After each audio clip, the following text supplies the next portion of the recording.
សួស្តីអ្នកគ្នាថ្ងៃនេះខ្ញុំធ្វើវីដេអូមួយរបៀបធ្វើគៀវញ៉ាំបងប្អូនអ្នកគ្នាហើយថ្ងៃនេះគឺខ្ញុំធ្វើគៀវអំប៉ងហើយជាដំបូងអ្នកគ្នាលាយគ្រឿងសាច់ឲ្យអស់ទៅអ្នកគ្នាយកសាច់របស់យើងហ្នឹងយកមកឆាឲ្យឆ្អិនសិនបងប្អូនអ្នកគ្នាចាំយើងយកទៅវិចជាមួយនឹងគៀវផងយើងណាអ្នកគ្នាបើសិនជាអ្នកគ្នាអត់យកសាច់មកឆាទេសាច់ផងយើងអាចនឹងឆៅពួកអីយើងបំពងគៀវតាមមួយផ្លែតក៏ដាក់ចូលខ្លាញ់ទៅវាចិត្តឆ្អិនមកដល់អ្នកគ្នាវាឆាប់ខ្លោចណាពេលអញ្ចឹងយើងទៅចំមិនសាច់វាសិន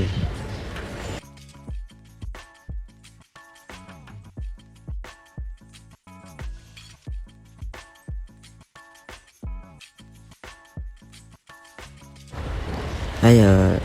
គ្រឿងដែលខ្ញុំដាក់នៅក្នុងសាច់មានអីច្រើនទេបងប្អូនអរគ្នាខ្ញុំដាក់ខ្ទឹមបារាំងតិចខ្ទឹមយើងហ្នឹងខ្ទឹមយើងធម្មតាហ្នឹងស្លឹកខ្ទឹមអីហ្នឹងវាដាក់ឲ្យវាមើលទៅឃើញពណ៌តំណងពួកឯងខ្ញុំអត់មានការ៉ុតទេបងប្អូនអរគ្នាហើយនឹងស្ករប៊ីចេងតិចមកទឹកត្រីតិចមកប៉ុណ្ណឹងបានហើយអ្នកគ្នាយើងមកចាំដាក់គ្រឿងឲ្យដិតពេកទេពួកឯងតែដិតពេកយើងប្រែទៅវាអត់ឆ្ងាញ់បើសិនជាវាយ៉ាងសាបទៅបើយើងអាចថែមទឹកជ្រលក់អីថែមទៀតចឹងទៅតែបើប្រែឡើងឆ្ងាញ់ទេបងប្អូនអរគ្នាបន្ទាប់ពីយើងចំអិនសាច់ហើយអ្នកគ្នាយកទៅវិចជាមួយនឹងគៀវផងយើងអ្នកគ្នាអញ្ចឹងគៀវផងយើងគឺខ្ញុំយកអាគៀវរៀងមូលអ្នកគ្នាខ្ញុំមិនយក4ជុំទេយកណាក៏បានដែរអ្នកគ្នាប៉ុន្តែគៀវបើសិនជាខ្ញុំជ្រើសរើសគឺខ្ញុំយកបត់សពួកអីគៀវពណ៌មួយទៀតពណ៌បៃតងវាឆាប់ខ្លោចហើយវាអត់សូវឆ្ងាញ់ទេបងប្អូនអ្នកគ្នា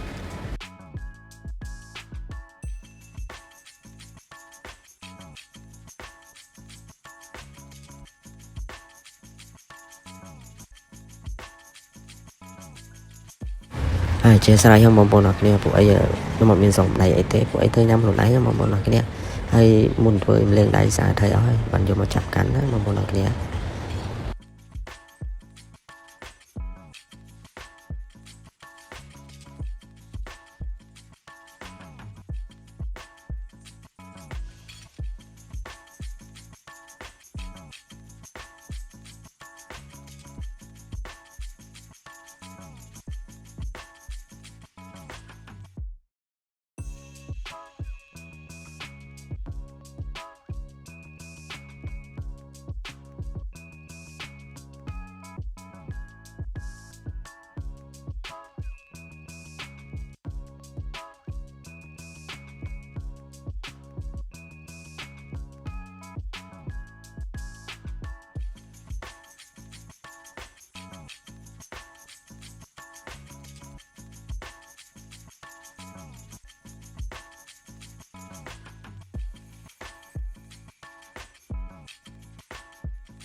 នេះគៀវ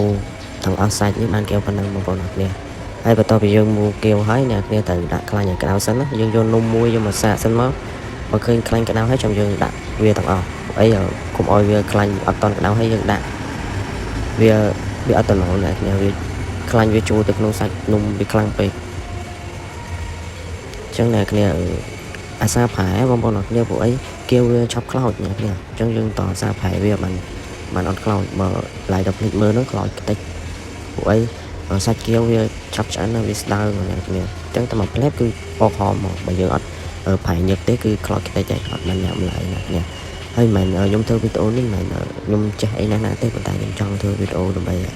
ចែកជូនបងប្អូនអ្នកគ្នាមើលហ្នឹងខ្ញុំអត់ត្រូវទៅណាអញ្ចឹងមានតែនៅផ្ទះធ្វើម្ហូបញ៉ាំទៅអ្នកគ្នា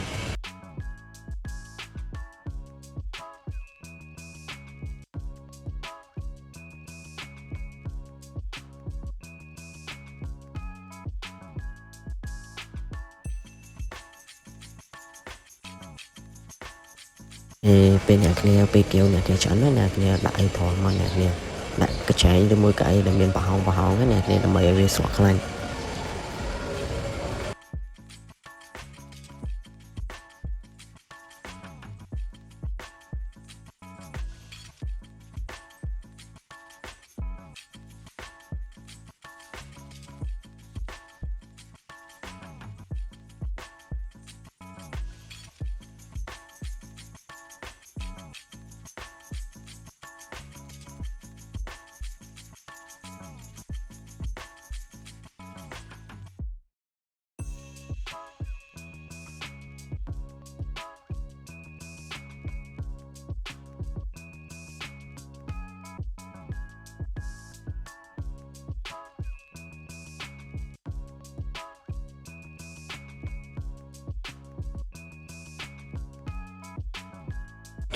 trong video thôi kiaបងខ្ញុំមានតែប៉ុណ្្នឹងទេបងប្អូនអរគ្នាអធិស្ឋានផងបើសិនជាមានតំណាខុសអីចឹងទៅបងប្អូនអរគ្នាខ្ញុំមិនមែនជាអ្នកទៅមកអាជីពអីទេគាត់តែចង់ធ្វើឲ្យបងប្អូនអរគ្នាមើលចឹងទៅណាអរគុណច្រើនបងប្អូនអរគ្នាកុំភ្លេចជួយ Subscribe like comment channel ខ្ញុំអ្នកមួយផងបងប្អូនអរគ្នាដើម្បីខ្ញុំធ្វើវីដេអូដើម្បីចែកជូនបងប្អូនអរគ្នាមើលទៀតបាយបាយអ្នកគ្នាជួបគ្នានៅវីដេអូក្រោយទៀតបាយបាយ